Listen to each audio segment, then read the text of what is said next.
Ulangi. Ulangi. Kan. Istimewa telat. Iya, nembe tak cek kita lagi dalam materi. Tuh, anjing live. Baik, Assalamualaikum warahmatullahi wabarakatuh. Waalaikumsalam warahmatullahi wabarakatuh. Wassalatu wassalamu ala asrofil anbiya'i wal mursalin wa ala alihi wa sahbihi ajma'in amma ba'du. Allahumma shalli ala Muhammad wa ala ali Muhammad. Kama shallaita Ibrahim wa ala ali Ibrahim fil alamin.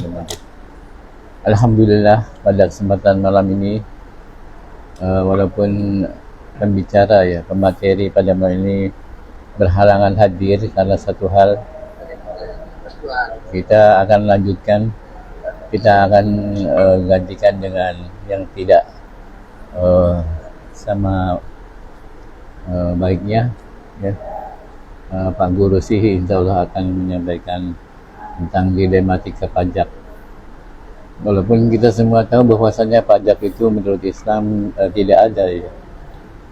Dan hanya dikenakan pada saat waktu tertentu saja, di mana keadaan darurat baru dikenakan pajak, hanya kepada orang-orang yang kaya saja gitu ya. Itu pun darurat. Nanti akan dijelaskan lebih jauhnya dilematika, berarti dilemanya ya, yang ada di dalam perpajakan kita gitu ya. Baik, untuk menyingkat waktu, kita serahkan waktunya pada Ustaz Sihi. Mangga, silakan waktunya. Baik, terima kasih. Assalamualaikum warahmatullahi wabarakatuh. Waalaikumsalam warahmatullahi wabarakatuh. Alhamdulillahirabbil alamin. Allahumma shalli wa sallim ala sayyidina Muhammadin. Asyhadu an la ilaha illallah, asyhadu anna Muhammadan abduhu wa rasuluh. Faqala Allah Ta'ala, a'udzu billahi minasyaitonir rajim. Ya ayyuhalladzina amanu taqullaha haqqa tuqatih wa la tamutunna illa wa antum muslimun. Alhamdulillah. Wassalatu wassalamu ala Rasulillah. Pada malam hari ini kita bisa berkumpul kembali, ini semua berkat nikmat dan karunia Allah, dan mudah-mudahan kita semua termasuk orang-orang yang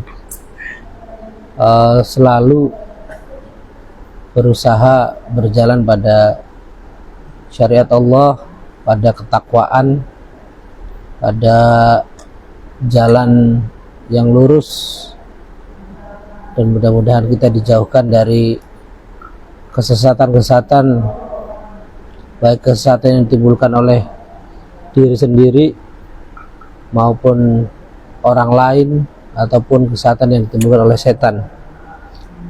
Amin. Saya tidak terlalu mengetahui terkait dengan maksud dari dilema yang dimaksud oleh Ustadz Dardi. Dilemanya itu, letak dilemanya di mana gitu. Kalau kita lihat di Gemini ini, dilematika itu diartikan sebagai sebuah kata sifat yang menggambarkan suatu keadaan yang penuh dilema, yaitu situasi sulit yang mengharuskan seseorang memilih antara dua kemungkinan yang sama-sama tidak menyenangkan.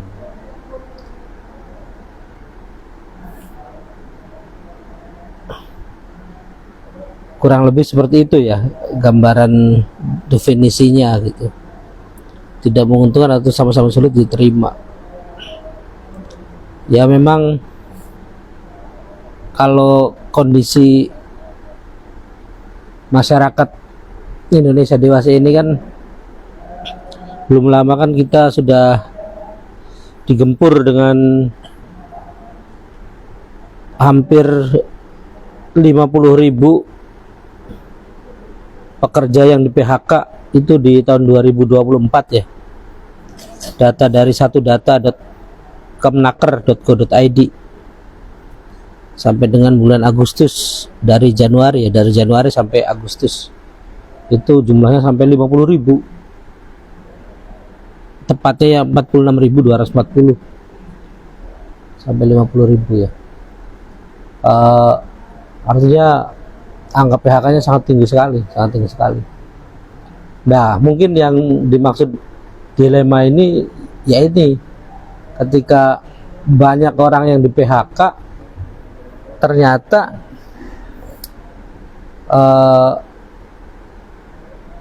di tahun ini tentunya ada lagi datanya kan, datanya lebih banyak lagi. Belum lama kan kemarin lusa kan Ihsanuddin Nursi kan menyatakan angka PHK tinggi kan di tahun ini kalau tidak salah ya. Ya artinya tahun ini juga bertambah angka PHK-nya gitu, angka PHK-nya. Jadi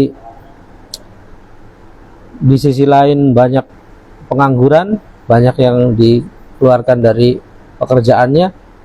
Di sisi lain secara bertubi-tubi pemerintah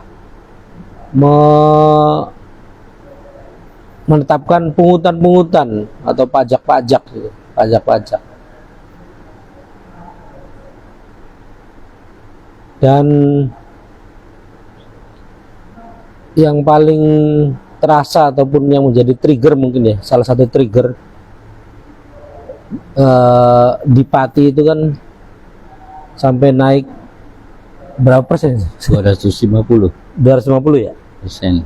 250% ya itu ya? 250%. 250%, sehingga menimbulkan gerakan massa di tanggal 13 ya, tanggal 13 itu untuk menuntut agar bupatinya dilengserkan karena menaikkan pajak. Dan ternyata ya kenaikan ataupun keputusan dari pemimpin daerah atau bupati, tepatnya Bupati Pati salah satunya gitu, atau Bupati Cirebon ataupun bupati yang lainnya, Jombang kalau nggak salah satunya itu ya, Jombang, itu tidak mungkin diputuskan dengan tanpa alasan. Pasti ada alasannya, pasti ada alasannya. Ternyata alasannya kan harusnya setiap tahun itu ada dana transfer daerah dari pusat itu ya. Dari pusat itu ada dana transfer daerah.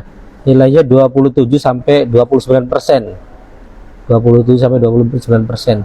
Ternyata diturunkan ke 25% sampai 20% terakhir itu. Kan jauh turunnya, 7% sampai 9%. Sehingga daerah itu Defisit. Iya, maksudnya mah Kekurangan lah. pendapatan daerah berkurang kan? Kan harusnya ditransfer oleh pusat, ternyata Kurangi.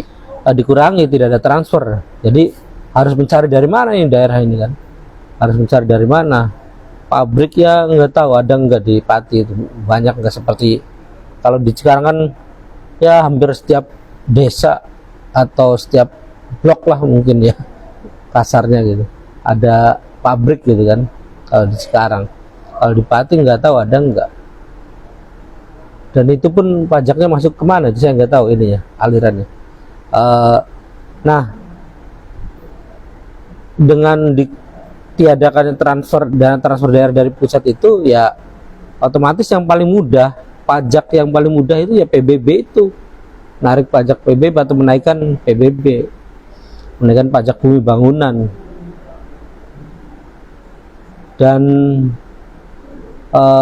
Dan dinaikkan gitu kan, dinaikkan. Akhirnya tidak jadi dinaikkan ya gara-gara demo itu ya. Naikkan 250%. Jombang juga sama, ada kenaikan. Malah sampai ada yang 1000% itu di Cirebon kalau nggak salah, yang 1000%. Cirebon atau Jombang ya, yang 1000%. Cirebon. Yang 1000% itu.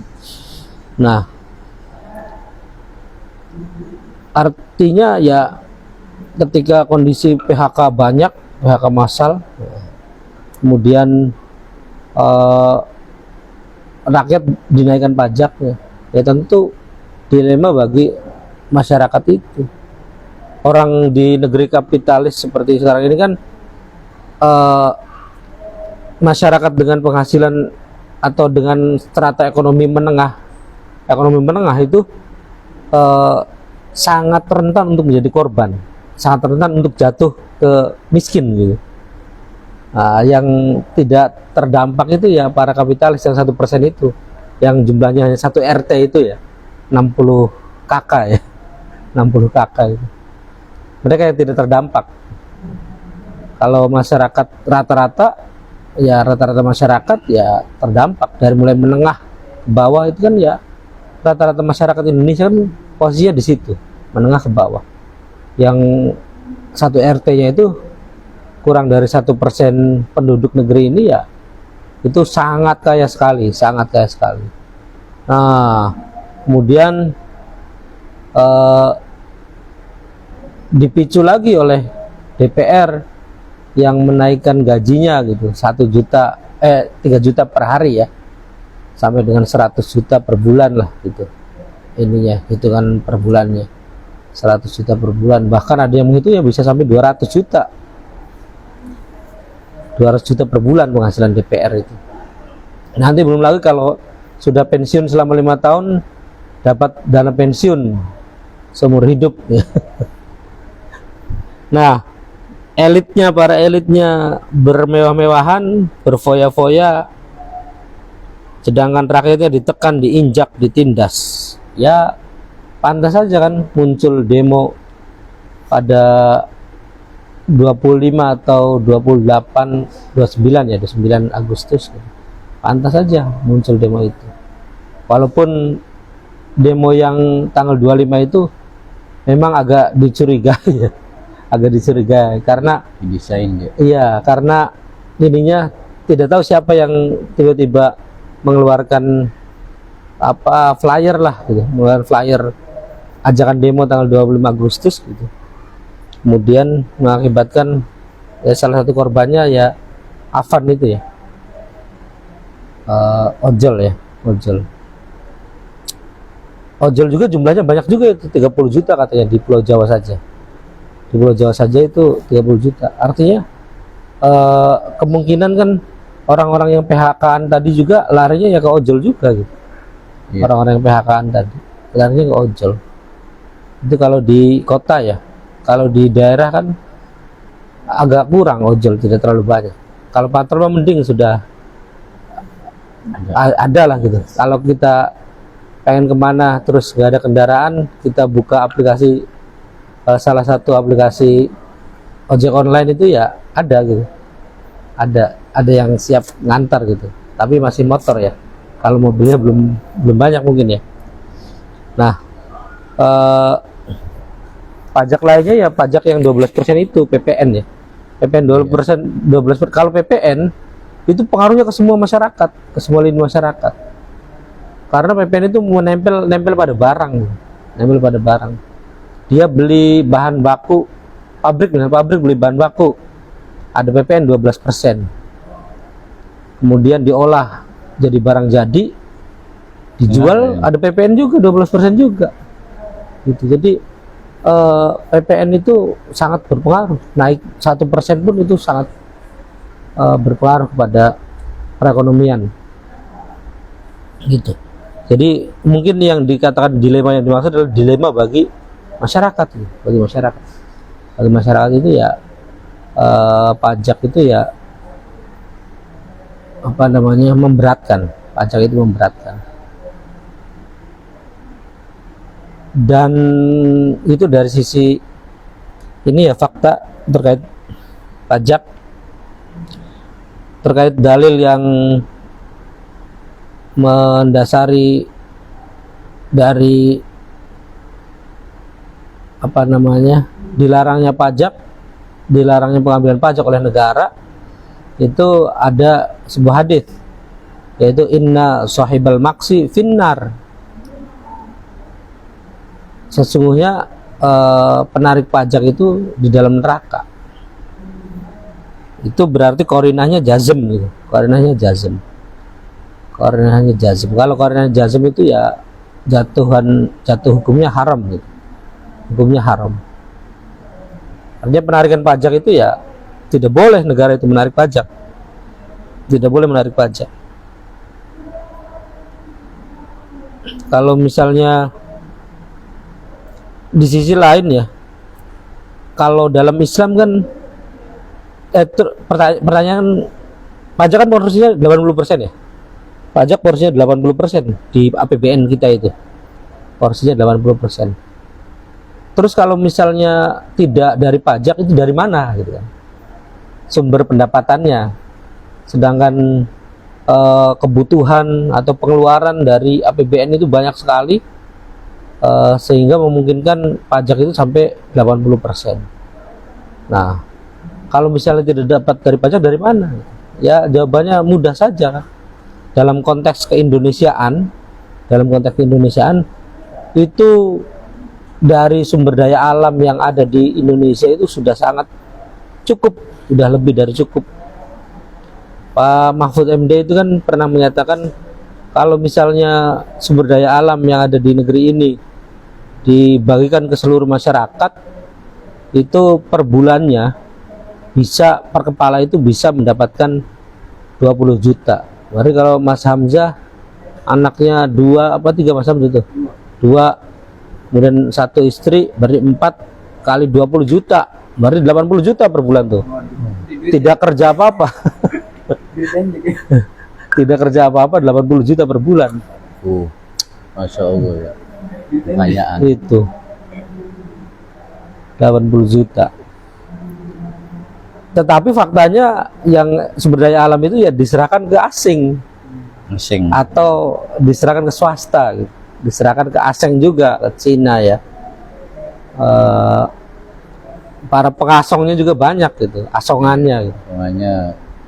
Asongannya HGB. banyak ya. Memanfaatkan HGB dari batu bara, dari hutan sawit ya. Di dalamnya ada batu baranya. Ya apa namanya, di sisi lain, nah kalau ini bukan dilema, ini ironi gitu. Di sisi lain pajaknya, di sisi lain masyarakat diambil pajaknya. Nah, sumber daya alam yang milik kita ini malah diserahkan ke pihak swasta, diserahkan ke individu, diserahkan ke individu. Kalau dulu itu pernah salah satu ya petingginya Freeport itu, saya tidak tahu posisinya, apakah direktur apa di komisarisnya itu, yang sesumbar itu pernah menyatakan ini kalau misalnya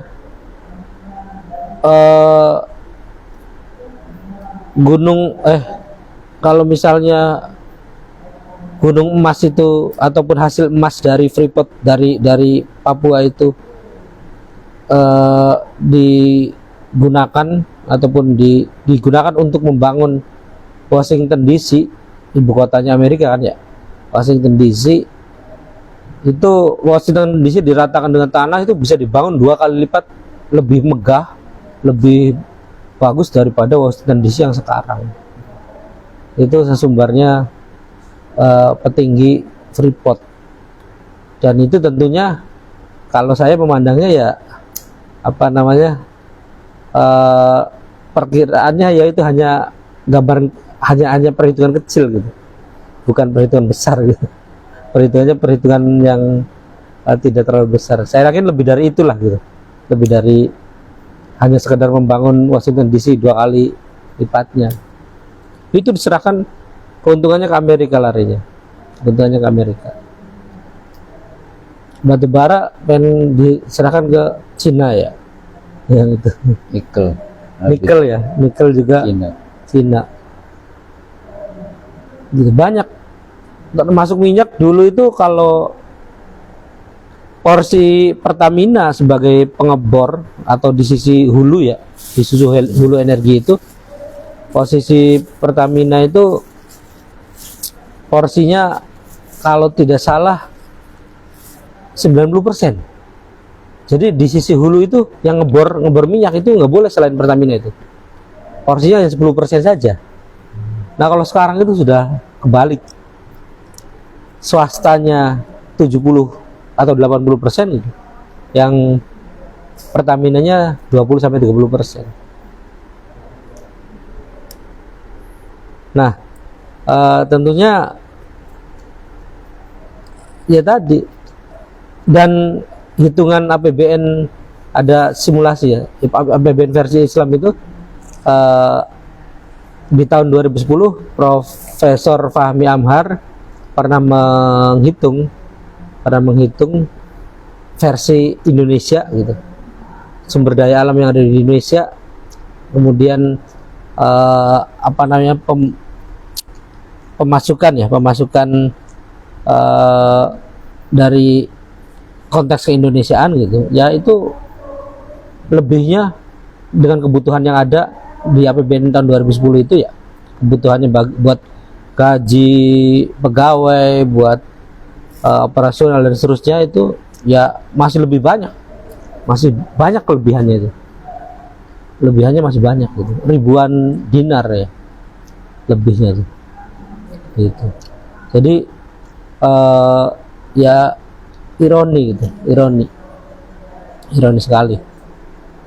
Dan makanya ketika Islam mengharamkan pengambilan pajak itu ya rasional juga, karena memang ada sumber daya alam atau ada sumber-sumber lain lah dari APBN Islam itu yang memungkinkan untuk mengelola negara gitu. Malah di sini di edisi 370 buletin dakwah kafah itu ada 12 kategori pemasukan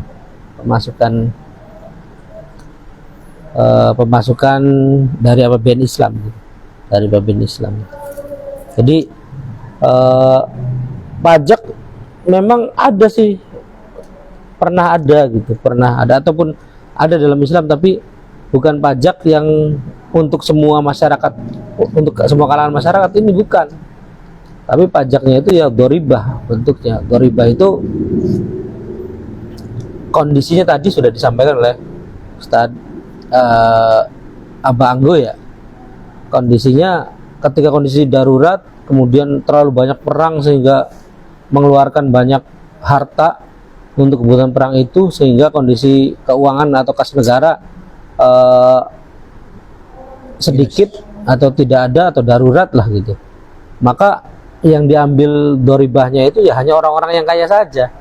Itu pun sementara gitu. Sementara kondisi kas tidak ada, sedangkan operasional harus jalan gitu kan. Nah, ketika sudah tidak darurat lagi ya sudah, pengambilan doribahnya itu tidak diambil lagi gitu. Ya itu Islam itu ya sangat indah sekali, berbeda dengan model kapitalis seperti sekarang ini gitu. Model kapitalisme itu ya sangat menzalimi masyarakat, menzalimi seluruh masyarakat lah, kecualinya kan hanya 1% masyarakat saja. Allah alam, barangkali itu sebagai pemantik diskusi kita malam ini. Mudah-mudahan bermanfaat. Wassalamualaikum warahmatullahi wabarakatuh. Waalaikumsalam warahmatullahi wabarakatuh. Telah diuraikan tadi oleh Tansihi ya, bahwasanya yang namanya dilematika itu ya kesulitan ya, sudah sulit ditambah sudah jatuh tertimpa tangga lah ibaratnya, jadi dilematik ya.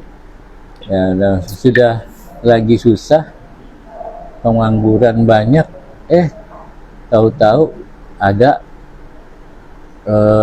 peraturan baru meningkatkan pajak di masyarakat, yaitu namanya benar-benar dilematis ya, sehingga akhirnya masyarakat menjadi marah ya, karena tidak mengerti situasi keadaan masyarakat sesungguhnya yang kesusahan gitu ya. Seharusnya ditahan dulu ya penaikan itu, mengupayakan kesejahteraan ya, memberi pekerjaan ya, seperti halnya di luar negeri ya, gaji tinggi kemudian pajak tinggi, tapi ya ini walaupun bukan Islam ya, tetapi mereka gajinya bagus ya, banyak orang-orang kita yang di luar negeri sana mendapatkan gaji tinggi, kemudian dibebani pajak tinggi juga. Akan tetapi kemanfaatan pajak itu menjadi terasa gitu oleh mereka. Jadi ada apa nih namanya ya manfaatnya lah kasih pajak, tapi manfaatnya ada. Kalau di sini udah nggak ada manfaatnya ya, jadi kondisinya tercekik gitu ya. Ada satu ngalik ya. Apa ya? Kulik ini we. Waduh, Ini bisa nih. Iya. lawas ya. Ya, lanjut lanjut. Ya mohon maaf terbalik kameranya. Itu error juga sebenarnya. Kena bentuk kayaknya. Error juga. Suka jalan-jalan sendiri itu kameranya. Nanti ada supply dari donatur. Jadi kameranya. Kemana? Tulis bagaimana? Go. Ya baik. Jadi dilematis ya sudah. Penjelasan mau balik bagaimana? Tapi itu kan suaranya mado ya. Masuk suaranya. Ya jadi tadi ya dilematisnya itu sudah kita susah ditambah lagi gitu ya. Orang kalau udah dikasih beban ya, terus dibebani lagi pasti kan dia tidak kuat gitu, dan dia akan menolak gitu mengangkat beban itu kan sudah payah gitu. Nah seperti itu juga dibebani sudah tidak lagi susah cari kerja, ditambah lagi suruh bayar pajak yang tinggi gitu ya. Yaitu harusnya wakil rakyat itu memahami dan mengerti gitu ya. Nah baik, untuk lebih lanjut silakan ada Ustaz Herman, mangga ininya pendapatnya, sharingnya. Ya udah Ustaz Hamzah. Bagian Kang Herman. Ih, udah itu masih lagi mikir mau anu.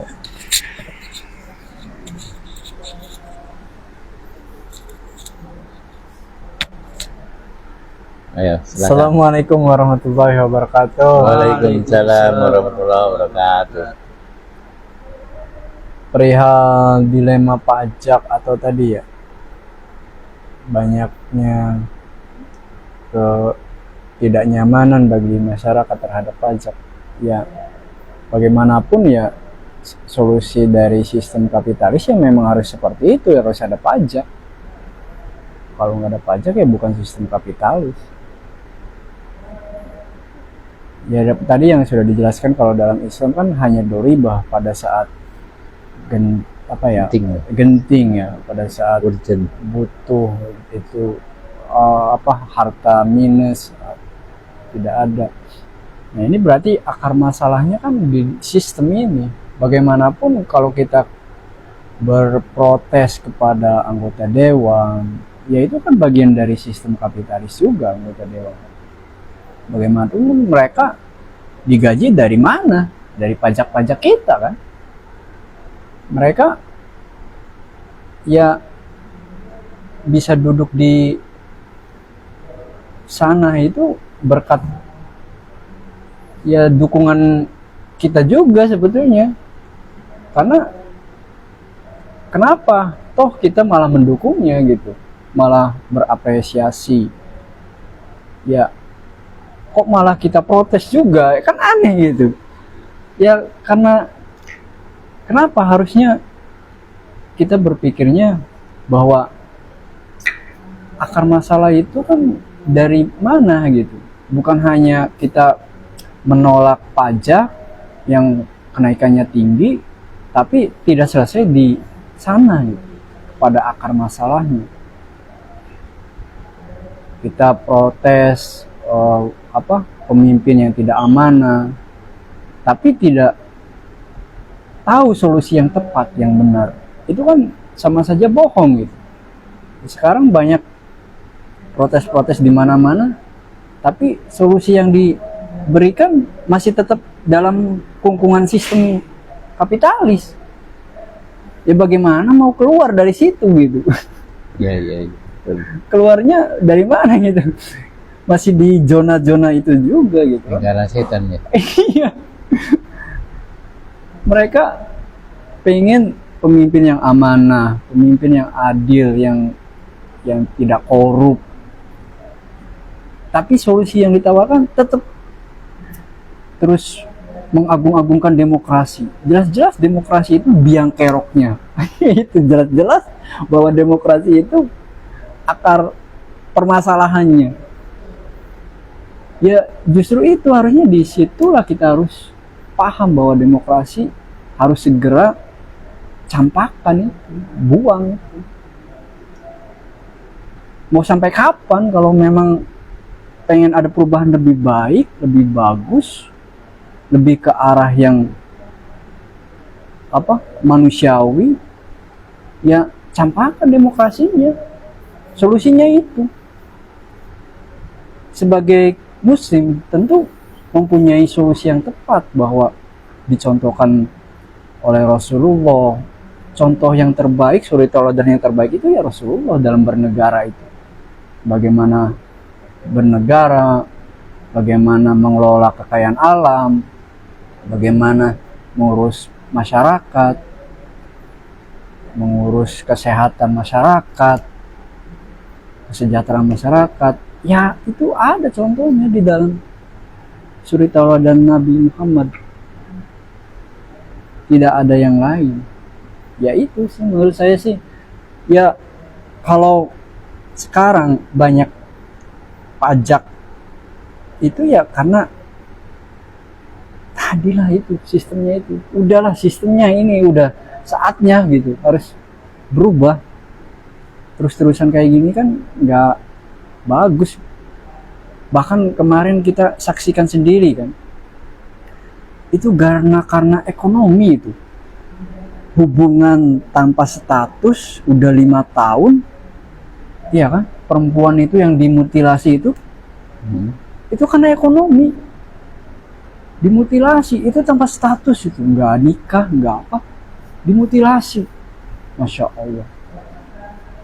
Bahkan orang yang mutilasinya pun itu terkesan tidak punya rasa, kayaknya nggak ada penyesalan gitu.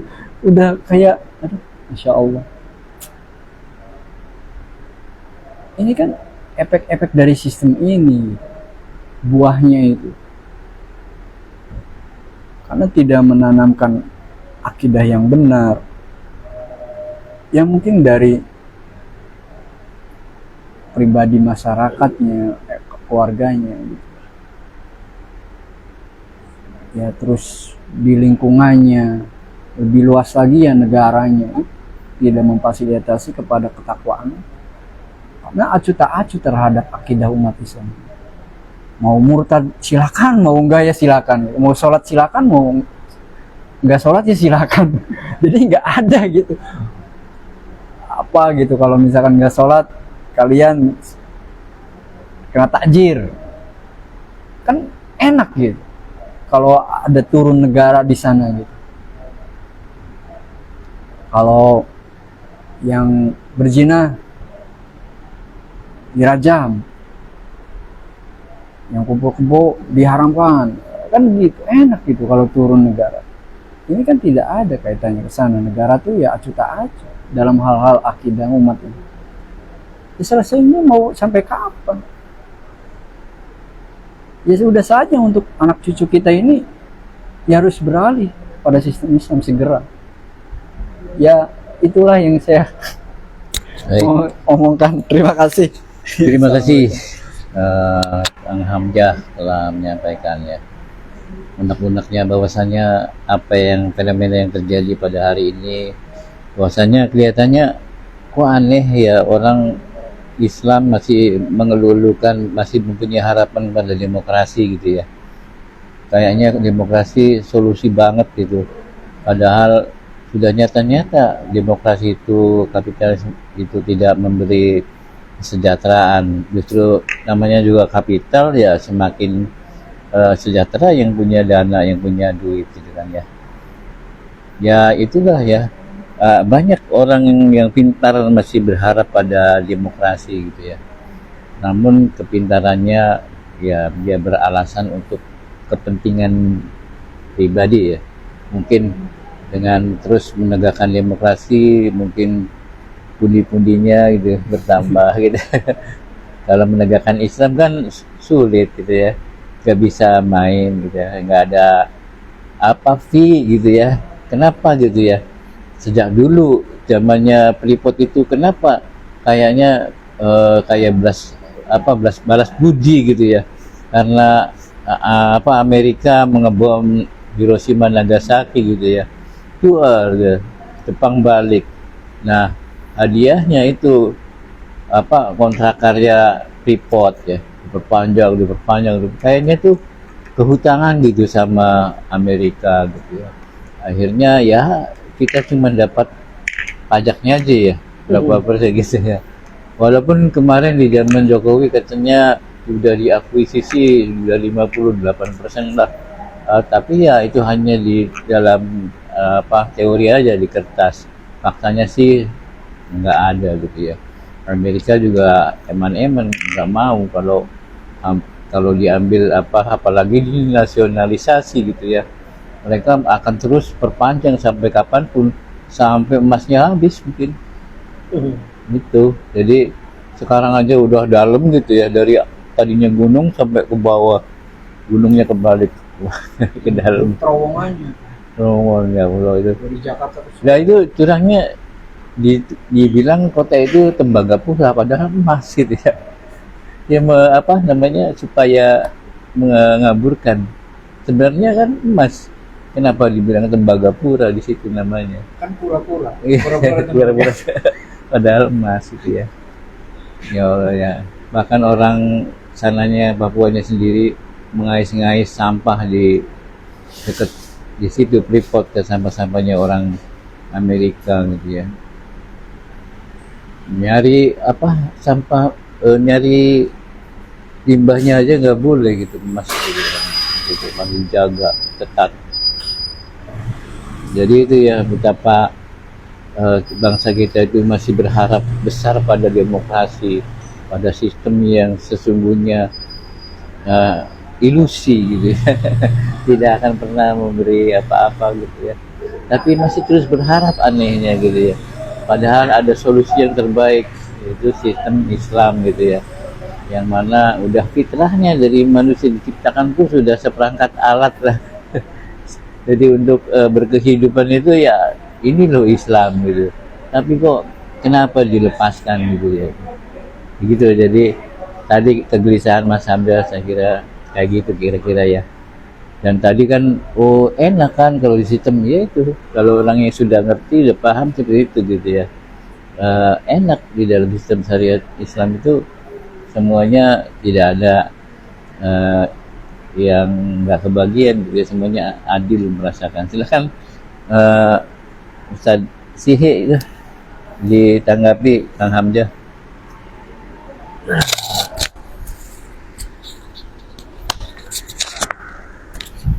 Siap. lagi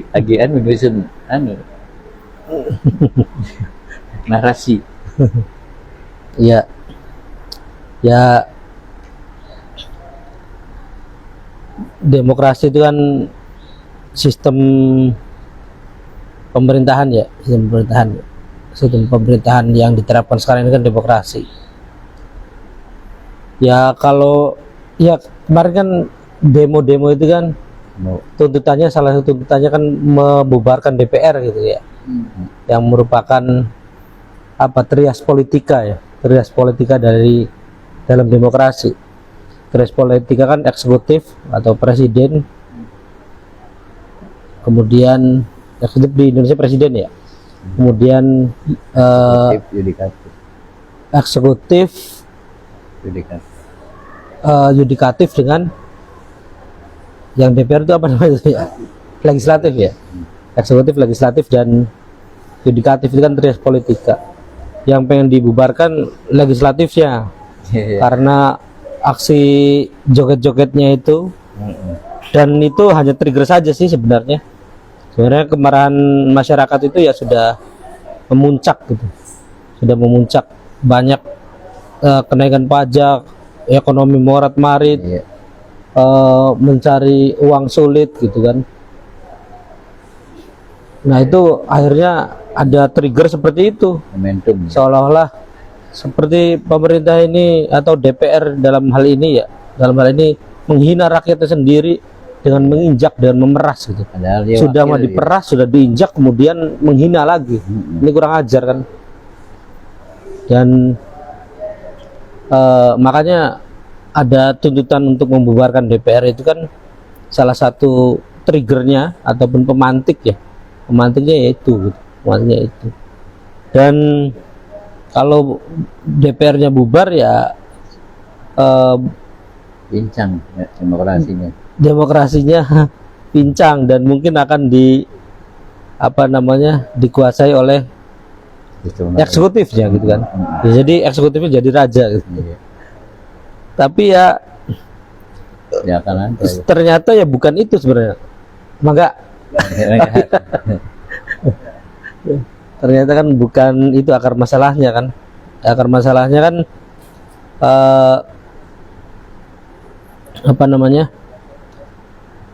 model aturan yang kita terapkan itu seperti apa gitu. Kalau DPR dibubarkan tapi aturan yang digunakan tetap aturan ekonomi kapitalistik, Ya tetap tetap saja saja nggak akan berubah ya. walaupun di Undang-Undang Dasar ditegaskan sepertinya lebih lebih kerakyatan lah gitu. Kan di pasal 33 kan dijelaskan bumi, air dan kekayaan alam yang terkandung di dalamnya Sebesar-besar. dikuasai oleh negara dan dipergunakan sebesar-besarnya untuk kemakmuran rakyat. Iya. Saya itu dulu hafal UUD 45 itu. Ulangannya sering keluar Dari pasal 1 sampai pasal terakhir itu. Dan ulangan PMP. ya sekarang kan banyak di amandemen ya. Banyak di amandemen. Nah itu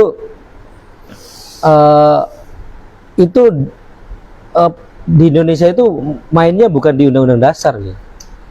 Undang-Undang Dasar oke seperti itu, tapi turunannya peraturan perundang-undangan lainnya di bawahnya itu sangat kapitalistik, sangat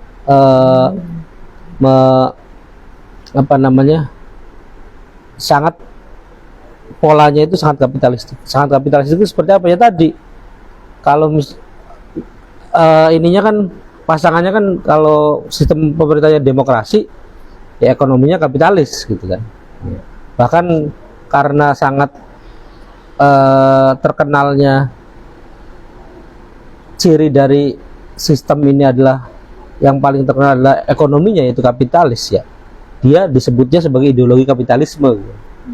Disebutnya sebagai ideologi kapitalisme. Artinya kalau misalnya kita mau menerapkan masih pengen hanya membubarkan DPR tapi demokrasi dan kapitalismenya masih tetap bercokol, masih tetap digunakan, ya akan ditarik pajak juga terus gitu. Pajak itu akan ditarik. Kali menteri juga. Ganti berapa kali menteri, berapa kali presiden. Kalau misalnya aturannya yang digunakan masih itu masih mau diganti demokrasi, masih berharap pada Dicopot. demokrasi ya. Perubahan ya mau demo mahasiswa UI. Iya. Nah, dicopot lagi. ya tetap akan ditarik pajaknya, tetap akan berhutang riba gitu kan. Iya. Tetap akan berhutang riba. Nah, tetap nantinya sumber daya alamnya diserahkan ke swasta, ke individu gitu kan, bukan milik rakyat seperti yang dirumuskan oleh Islam gitu kan. Kalau Islam kan enak. Kalau demokrasi dan kapitalismenya digeser diganti oleh Islam, Ya udah total berubah. udah tidak ada pajak. Pasti tidak ada pajak. Dijamin kebutuhan pokok individunya, pangan, sandang, papan gitu. Jadi tempat tinggalnya dijamin, punya tempat tinggal, pakaiannya pasti menutup aurat dan syar'i gitu kan. Kemudian Yang pengen nikah pangannya juga diberikan kebutuhan pokoknya sesuai dengan kebutuhan.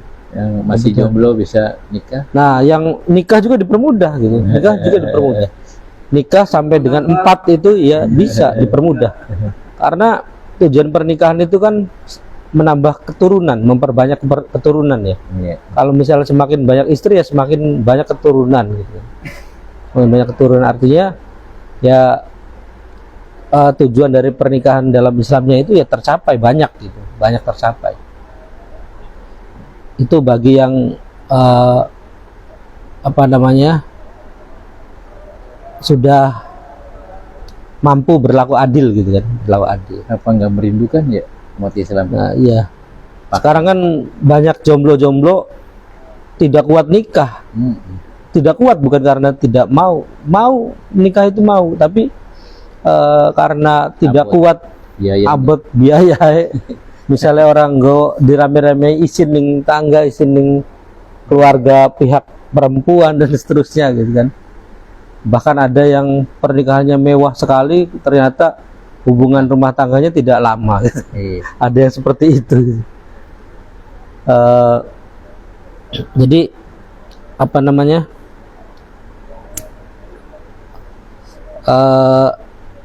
kalau di Islam itu tadi dijamin kebutuhan pokok individu, dijamin juga kebutuhan pokok masyarakatnya. Kebutuhan pokok masyarakat itu berupa apa? Pendidikan, kesehatan, dan keamanan. Pendidikan gratis, pengen sampai S1, S2, S3 gratis, dijamin gratis.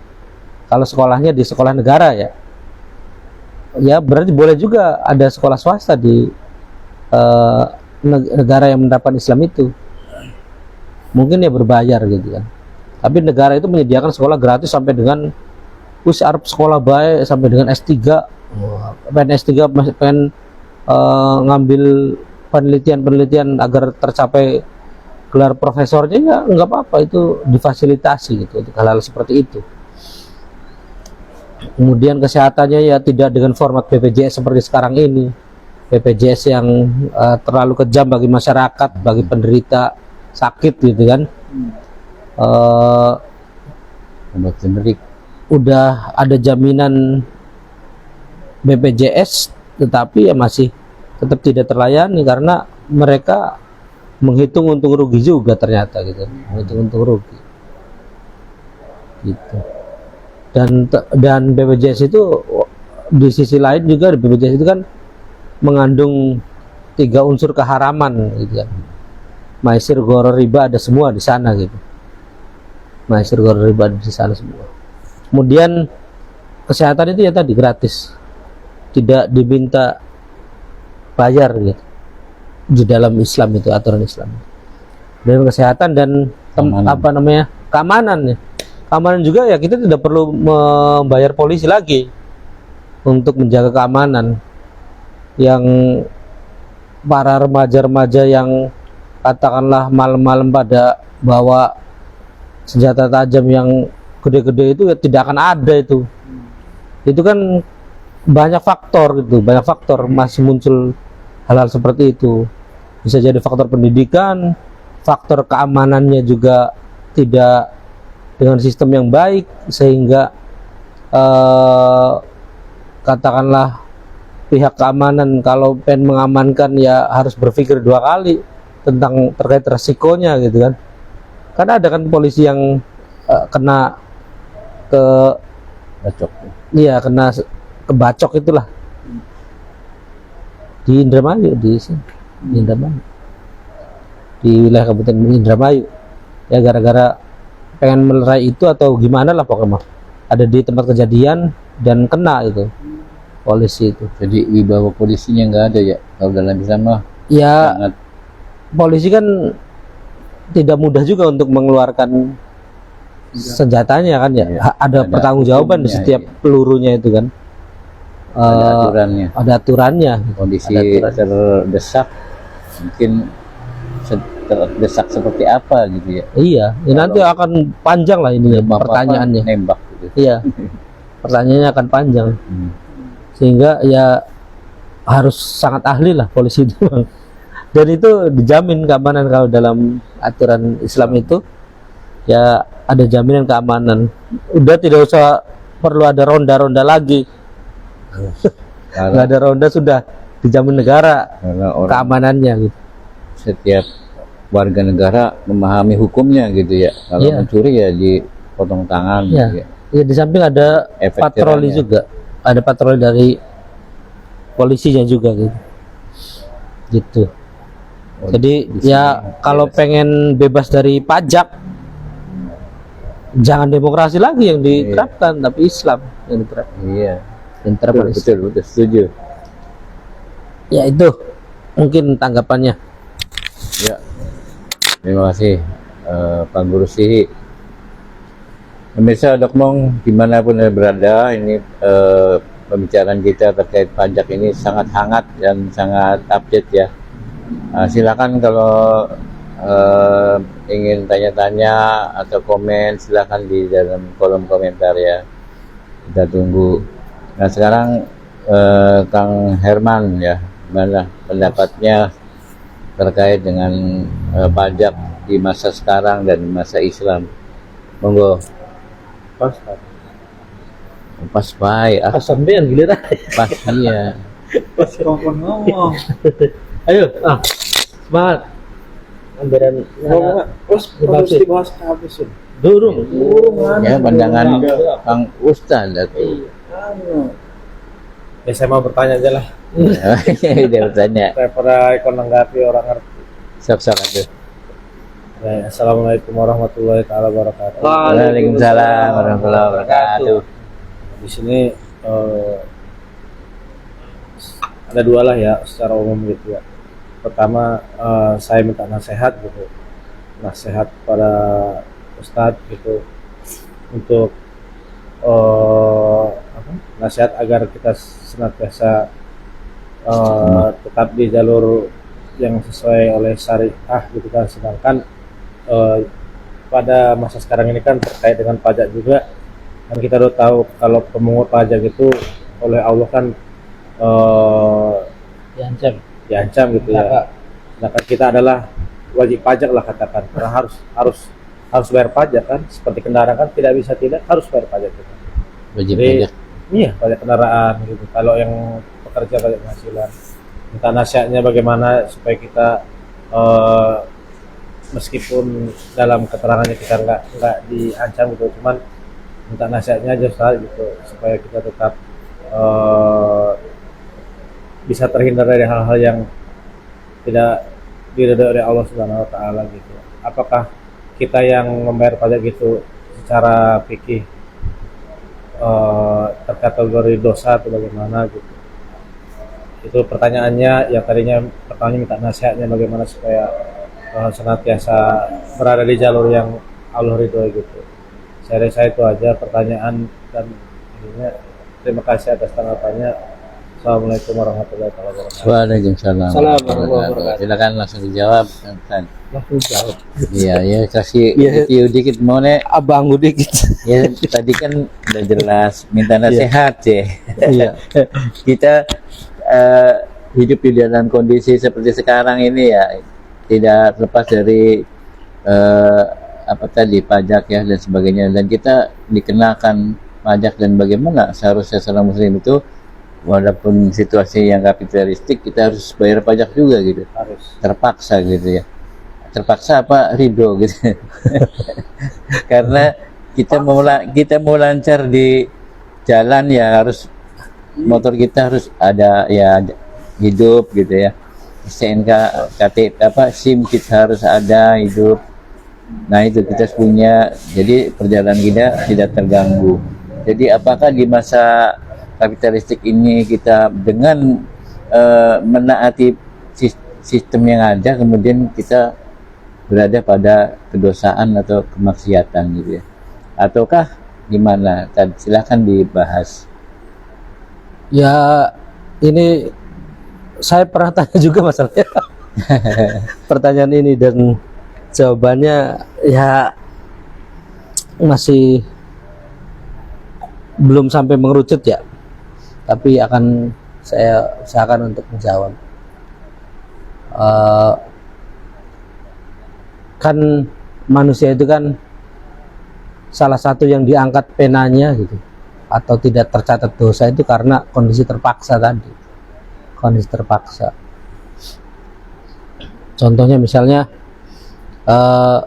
kita itu kan berdosa ketika melihat kemaksiatan ya, kemungkaran lah, melihat kemungkaran dan kita diam saja, itu kita berdosa, sedangkan kondisi yang ada sekarang itu kan kemungkaran itu Mana-mana. merajalela ya, kemungkaran itu merajalela, baik kemungkaran yang dilakukan oleh individu, oleh masyarakat ataupun oleh negara. Bahkan tadi kan salah satu kemungkarannya pajak misalnya, atau kemungkaran yang lain secara umum ya tidak diterapkannya Islam gitu kan, tidak diterapkannya Islam. Kalau misalnya kita diam saja terhadap kemungkaran yang ada itu, ya maka kita akan dapat dosa terus-menerus selama kemungkaran itu masih terjadi gitu kan, terdapat dosa terus-menerus. Terus bagaimana agar kemungkaran itu hilang? Ya kita mengusahakan agar agar kemungkaran itu hilang, ya kita berusaha semaksimal mungkin menunjukkan bahwa ini adalah kemungkaran dan harus dihapuskan. Cara menghapuskannya bagaimana? Cara menghapuskannya, kalau misalnya kemungkaran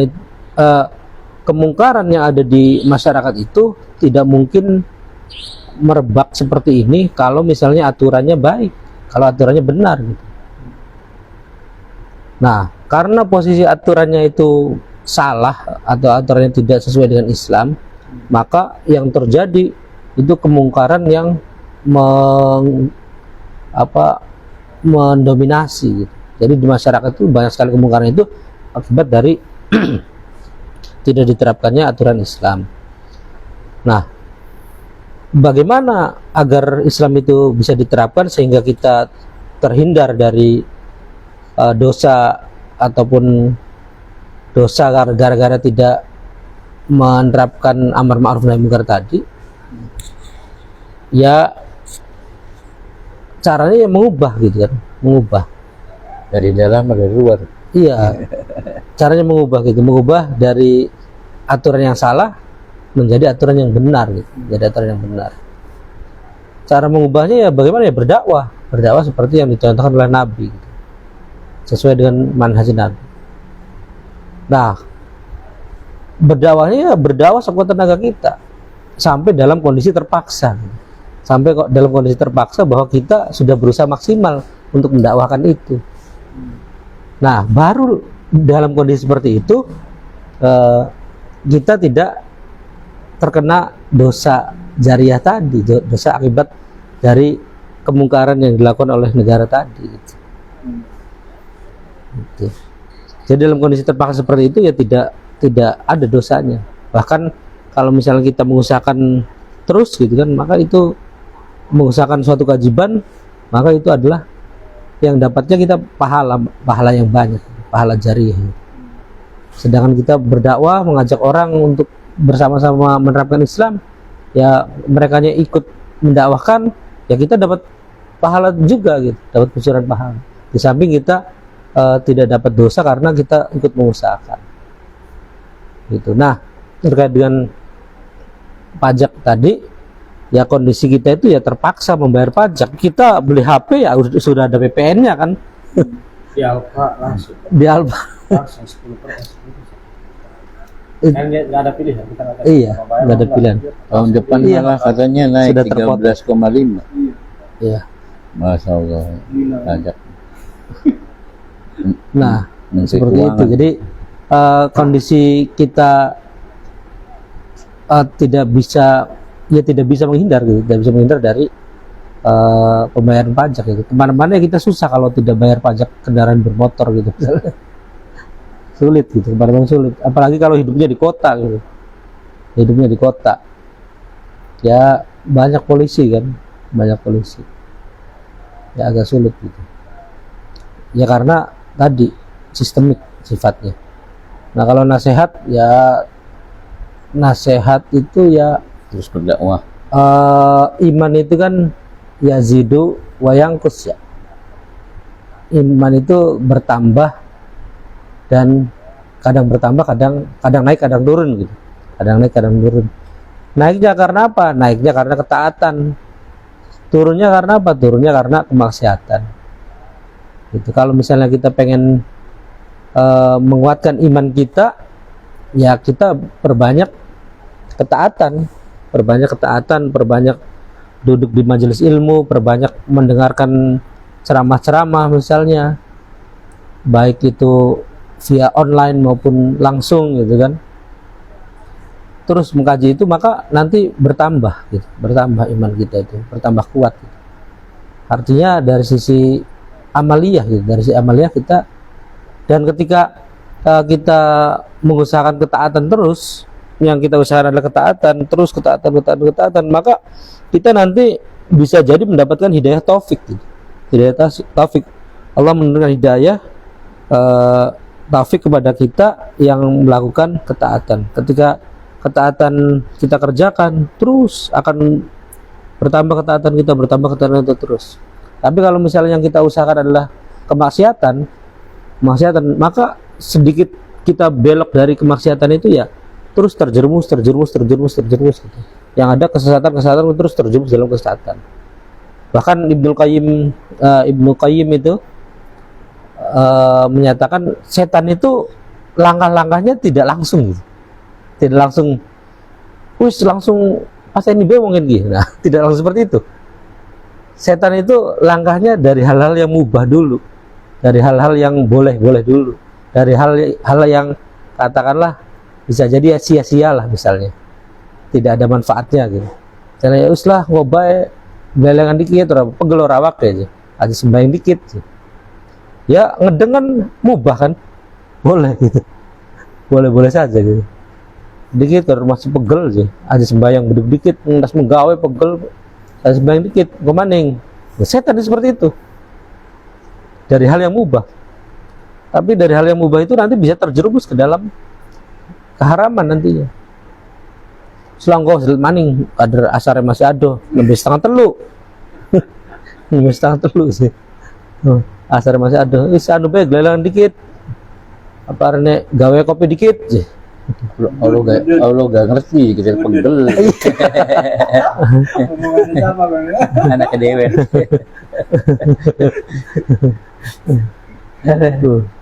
Ya itu dari hal-hal yang mubah terus kita terjerumus, maka nantinya kita akan terus terjerumus dan kita akan semakin jauh dari ketaatan. Jadi kalau misalnya pengen tetap bertahan ataupun tetap mengikuti syariat, tetap istiqomah, ya amalan kitanya, dan amalan itu sifatnya pilihan kan, kita bisa memilih maksudnya mah dalam kondisi yang dikuasai oleh kita gitu, yang dikuasai oleh manusia. Kalau kita memilih untuk taat, ya insya Allah kita akan terus diberi petunjuk oleh Allah, terus diberikan hidayah taufik oleh Allah. Kalau misalnya kita milih kemaksiatan, ya hati-hati kan. Bahkan Allah itu kan melarang itu mengikuti langkah-langkahnya saja nggak boleh gitu. Wala tattabi'u khutuwati syaiton kan. Dan janganlah kamu mengikuti langkah-langkah syaitan. Langkah-langkahnya saja nggak boleh. Tadi langkah-langkahnya itu dari hal-hal yang mubah itu bisa jadi itu langkah gitu. Mulai melangkah untuk mengikuti setan gitu. Wallahu a'lam bishawab. Jadi kalau terkait ya dengan kalau kita ini berdakwah gitu ya sebagai solusi menghindari maksiat tadi ya, supaya ya gimana kan tadi nasihatnya, kita dalam kondisi yang terpaksa hari ini. Nah udah terpaksa, ada orang yang dalam terpaksaan itu ridho gitu ya, udah ngapa-ngapain, nggak dakwah, nggak apa gitu, nggak menyerukan. Itu bagaimana itu Kang Guru Sihi itu? Dalam ketakwaan ridho, dalam kemaksiatan tadi, terus dia tidak melakukan aktivitas dakwah atau mengupayakan perbaikan di dalam ya masyarakat di dalam dirinya. Ya, jadi kemudian ya udahlah, terima aja, suruh bayar pajak. Ya. Senang ya udah, BPJS ya bayar. Ya, jadi terima beres. Kan banyak kan orang hari ini kayak gitu ya. Ya. Mana itu? Jadi Islam itu mengaturnya dari mulai pemikiran juga sudah mulai diatur, termasuk perasaan. Perasaan senang dan bencinya kita itu diatur oleh syariat, sesuai dengan syariat atau tidak gitu. Itu ada aturannya. Jadi kalau misalnya kita benci sama sesuatu itu ya harus ada dasar syariatnya. Dalilnya apa membenci orang itu misalnya? Harus ada dasarnya. Senang sama orang ini karena kaya misalnya, ya ada dasarnya tidak gitu. Perasaan itu juga diatur. Walaupun tidak semua perasaan itu buruk ya. Tidak semua perasaan atau tidak semua yang berdasarkan nafsu itu buruk. Kan ada nafsul mutmainnah ya. Termasuk misalnya nafsunya suami terhadap istri itu kan termasuk yang baik gitu. Nafsu yang baik, nafsu yang boleh. Nafsu yang dibolehkan, nafsu yang dihalalkan ya. Baik. Nah, termasuk nanti ridho terhadap kemaksiatan yang nggak boleh gitu. Kalau terhadap kemaksiatan ya kita harus benci gitu. Jangan menyenangi, jangan meridhoi kemaksiatan. Kita misalnya bahkan ada dari salah seorang kiai itu kan, kalau kita masuk ke ATM-nya Bank Ribawi terus kitanya merasa senang, merasa ridho dengan apa yang ada di sana, dan itu termasuk ke dalam mendapatkan manfaat. Mendapatkan manfaat. Kalau misalnya kita kan kalau ke ATM itu kan rata-rata ya nabung juga kan, atau punya uang lah, punya uang di rekening ATM tersebut kan, ATM bank tersebut gitu. Jadi kalau misalnya kita menerima manfaat ya bisa jadi termasuk riba gitu. Manfaat berupa AC yang nyaman gitu. Kalau kitanya ridho gitu kan, kalau kitanya menerima senang gitu kan, itu termasuk manfaat juga, nanti ya tergolong ke dalam kemaksiatan. Itu salah seorang ustadz itu menyampaikan seperti itu, ada yang seperti itu. Jadi kalau misalnya kita bayar pajak dan ikhlas, walaupun kalau misalnya anggapan saya kalau disurvei dari seluruh wajib pajak itu yang membayar pajak secara ikhlas itu nggak ada. Hanya 0% gitu yang ikhlas itu. Orang orang taat pajak. Orang bijak taat pajak. Itu mungkin kebijakannya juga kebijakan yang tidak ikhlas gitu. Walaupun sudah bijak tapi dia tidak ikhlas gitu. Tidak ikhlas membayar pajak gitu. Kayaknya ya orang-orang yang sangat asobiah sekali mungkin yang ikhlas membayar pajak itu. Yang bikin slogannya orang pajak. Ada lagi slogan yang aneh lagi tuh, menyelesaikan masalah tanpa masalah ternyata faktanya dengan masalah gitu kan. Kalau udah mulai mau dilelang baru ditebus kan. Menyelesaikan masalah dengan masalah. Iya, jadi ya perasaan kita itu ya termasuk diatur juga dalam syariat. Jadi dari mulai pikiran, perasaan, perilaku kita itu diatur oleh syariat. Al-aslu fil af'ali tuqayyadu bihukmi syar'i gitu. Masalah perbuatan itu tergantung pada dalil syara gitu. Terikat dengan dalil syara. Dan kalau misalnya pemikiran dan perasaan itu ya tidak bisa dihukumi secara fikih ya, maksudnya tidak bisa dihukumi secara hukum fisik gitu. Maksudnya negara kan punya sistem sanksi ya, nggak bisa disanksi itu kalau pemikiran dan perasaan itu. Walaupun kalau dalam perhitungan pahala dan dosa ya bisa jadi kita berdosa gara-gara memikirkan sesuatu yang tidak ada dasar syariatnya. Itu ya. Baik, terima kasih. Paham. Terus bagaimana ya kalau kita melihat gitu ya, seseorang itu apakah dia seorang muslim taat ataukah orang yang sekuler gitu ya, karena sama-sama juga dia punya rekening, dia juga bayar pajak gitu. Nah, mencirikannya itu dari mana gitu, dari aktivitasnya ataukah dari apanya gitu. Misalkan orang yang ridho dengan hari ini gitu ya, aturan-aturan, dan orang yang itu kan sama-sama ada di kita gitu ya, bercampur gitu. Terus bagaimana membedakannya? Oh, si Ama ini, si Bema ini gitu. Dilihatnya bagaimana tuh, Kang Ustadz? Bisa nggak misalkan di kehidupan masyarakat sekarang, oh dia mah orang yang sikoh dalam agama walaupun dia berinteraksi dengan bank gitu ya. Jadi bisa nggak dilihat secara kasat mata gitu? Bisa nggak gitu kira-kira?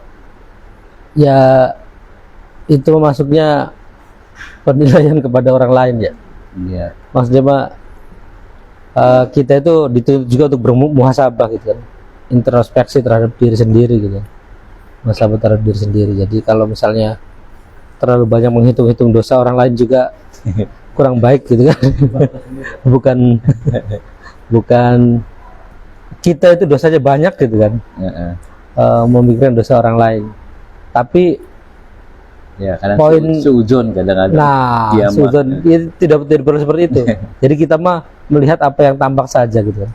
Misalnya tampaknya dia ternyata pegawai bank, ya kewajiban kita itu ya pegawai bank konvensional, ya pegawai bank ribawi, kewajiban kita sebenarnya kewajiban mengingatkan bahwa perbuatan ataupun pekerjaan di bank konvensional itu yang terutama bukan terutama ya, yang terkait langsung dengan ribanya itu ya tidak boleh juga gitu. Mencatat ya. Tapi kalau misalnya hanya sebagai Office boy. security misalnya yang tidak ada kaitannya, kecuali security-nya ikut menawarkan ini kredit ini bagus, produk ini bagus, Kebanyakan atau ikut mengurus-urus banyak, tapi ada yang enggak juga, nyambi. ada yang enggak juga gitu.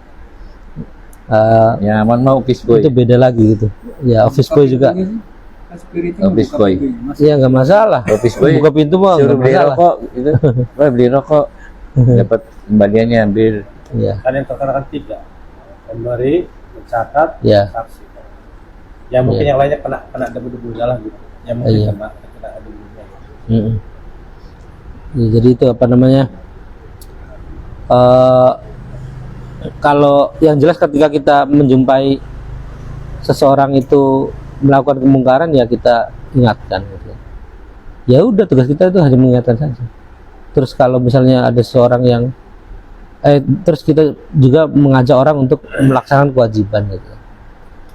Tugas kita ya mengingatkan saja. Bisa kepo. Tidak usah menghitung-hitung dia itu Kepo-kepo. posisinya ini ahli neraka gitu. Nggak bisa seperti itu. Ini mah ahli surga gitu. Bakatnya sudah bakat surga dari lahir gitu. Nggak bisa seperti Bukan itu. wilayah kita gitu. Bukan wilayah kita, nanti Allah saja yang gitu. Terus kita juga dosanya banyak gitu. Hei, Kang Ustadz gimana? Ya, kamu Ustaz gibak tasawuf. Iya, iya. Iya. Ya, Sampun. ya. Jadi nasihatnya apa, Baukah? Kata Ustadz Jihi. Ya mau bayar. Ayo. Nasihatnya apa? Terus Pak. Ya apa? Cukup. Pertanyaannya sudah. Jeruk nasihat dari Klalen. Ya, baik. Ada lagi? Mas Hamzah, barangkali terkait dengan kehidupan sehari-hari, Kang Mas Hamzah. Iya, dengan pajak, dengan apa keberatannya, apa kesulitannya. Kalau dipikir-pikir ya Itu kalau lapak itu bayar iuran tiap bulan, tiap hari, nggak ada yang malak. ada. Aman, Patrol, aman. Aman ya, dagangan aman ya. Cuma kemarin ada nggak tahu rusak kenapa, kayak ada yang undangan tuh. Oh, tabrak mungkin. Nggak tahu ada yang nendang atau apa. Tahu lah. Rusak. Ya, mudah-mudahan bukan orang ngiri ya. Nggak tahu juga. Nggak Namanya juga di jalan kan nggak tahu. Iya. Terus jadi ada cerita itu. Orang salah mah harus pipindo kita kalau cerita. Jadi kan sawah itu kalau misalnya menghindari tikus kan pakai strum tuh salah satu. Iya. Jadi ada orang yang nyari boleh Tikus. di suket lah, Oh, boleh di rumput, nyari di rumput bareng anu Ya. awan-awan. ya subuh Subuh ya kan durung dipateni ya. iya durung dipateni sebelum bareng anu Setrum. mati. Hmm. Nah, ada maning cerita anu yang itu bocah anu ya karep dewek lah, bisa karep dewek. Jadi baru kan daerah sawah itu kan ada lampu, ada Nyala, lampunya iya. merah. Tadi kan di strum itu sawah. Nguyu ning ngono. Lalu Setrum. Nguyu ku strum. Dong. Oh, langsung mati. Orang saya mati. kaget. Kan ketika kita Marian, ya kan? Iya, Jadi iya. lepas bener loh. Strumnya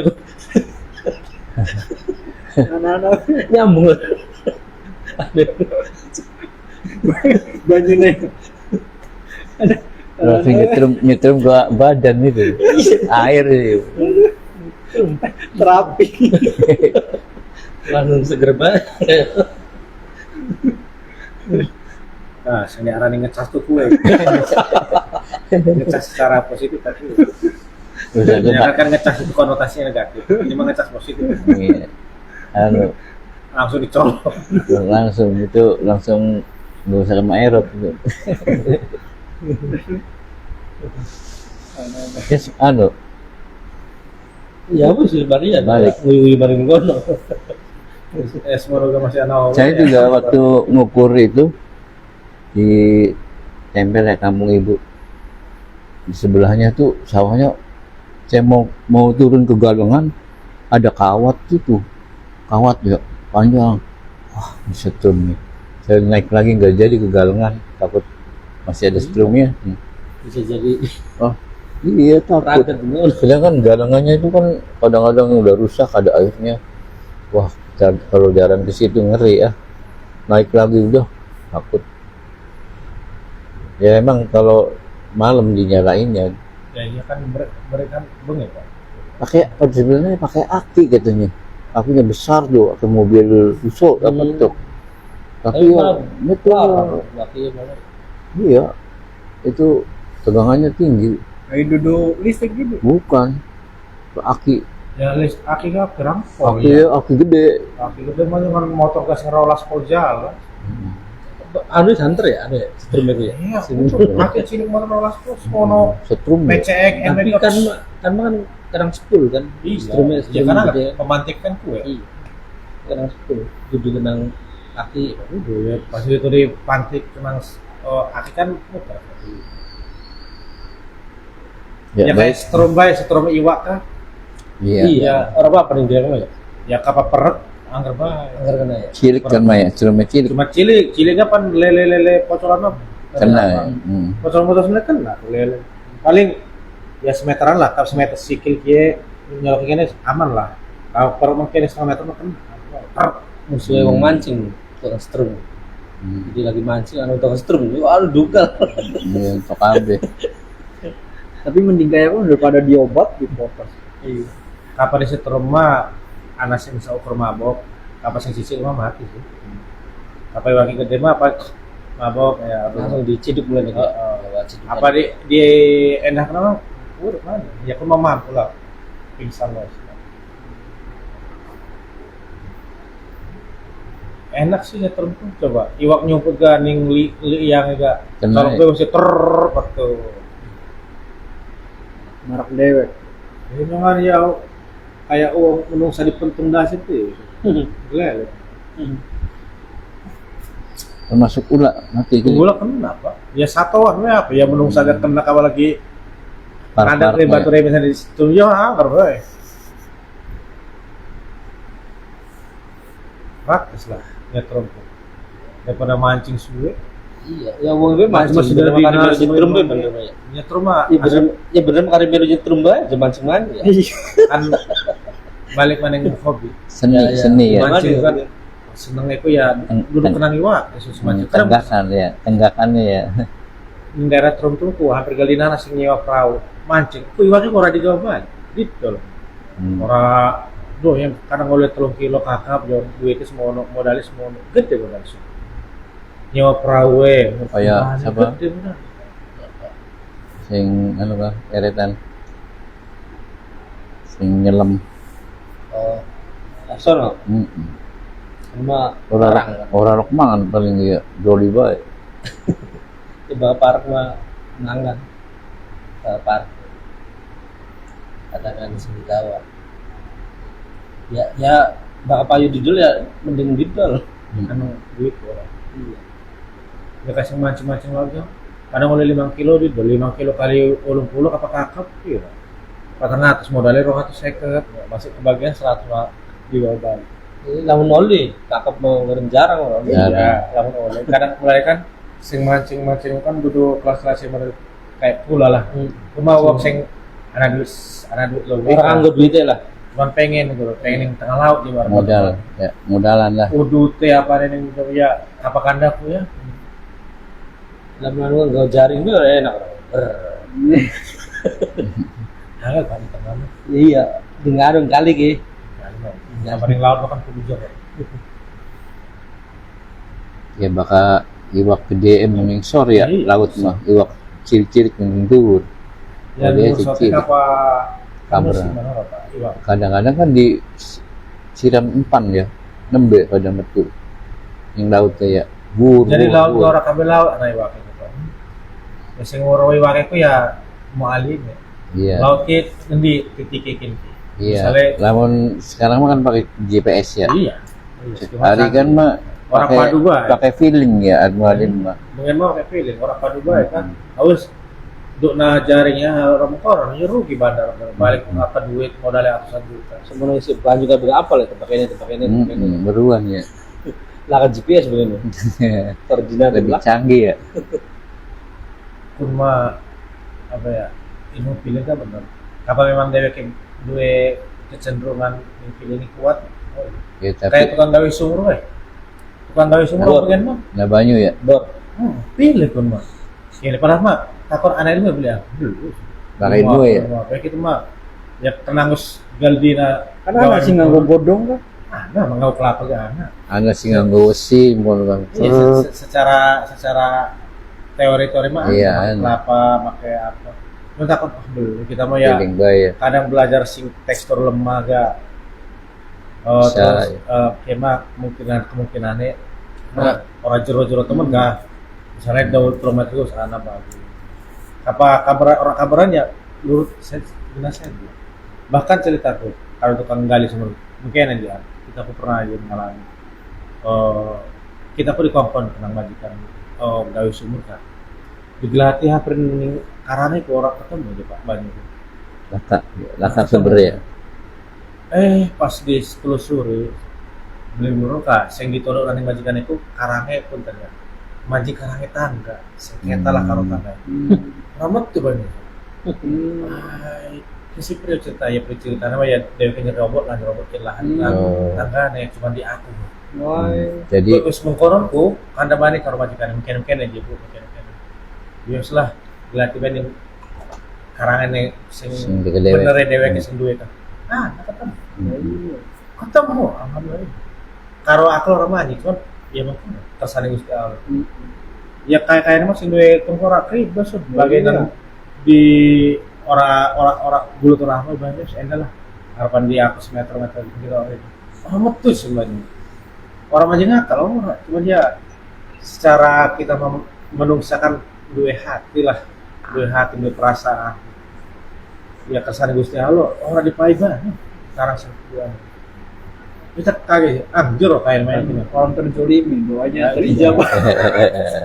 ya secara ini kan dengan Allah gitu ya ya kita terjolimi dengan pajak. Mudah-mudahan Iya. doa Amin. kita. Ya closing.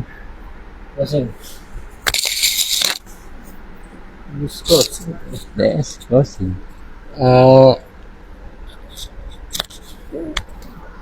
Closing statementnya ya apabila kita menginginkan rahmatan lil alamin, ingin hidup kita sejahtera, ingin hidup kita bahagia dunia akhirat, ya kita kembali kepada Islam. Ingin iman kita tetap terjaga, ingin istiqomah, ya kita semakin taat, dan ketaatan itu harus dibarengi dengan menuntut ilmu juga, harus dibarengi dengan ngaji. Kita tidak akan tahu bahwa ini adalah baik, ini buruk kalau misalnya tidak mempelajari ilmu, terutama ilmu agama kan. Karena salah satu hidayah itu kan didapat dari irsyad wal bayan, dari adanya Rasul, dari Al-Quran gitu kan, adanya Rasul dan dari Al-Quran. Jadi kita yang mengkaji Al-Quran, mengkaji hadis, dan mengkaji fikih, mengkaji ilmu-ilmu agama yang lainnya. Dengan mengaji itu kita ya akan tahu ini benar, ini taat, ini maksiat, ini salah. Dengan seperti itu ya kita insya Allah akan tetap istiqomah pada ketaatan dan selalu menjauhi atau berusaha menjauhi kemaksiatan. Walaupun ya manusia itu kan tidak mungkin lepas dari kesalahan atau dosa, ya kita itu ketika melakukan sebuah dosa ya langsung segera bertaubat, segera menuju ketaatan lagi. Mudah-mudahan dengan seperti itu kita bisa selamat baik di dunia maupun di akhirat. Wallahu a'lam bishawab. Baik, terima kasih closing statementnya. Baik pemirsa Dokmong dimanapun Anda berada, pada akhirnya kita akan berpisah karena sudah selesai semuanya ya. Baik, kita akhir dengan doa kafatul majlis. Subhanaka Allahumma bihamdika asyhadu an la ilaha illa anta astaghfiruka wa atubu ilaik. Wassalamualaikum warahmatullahi wabarakatuh. Waalaikumsalam warahmatullahi wabarakatuh.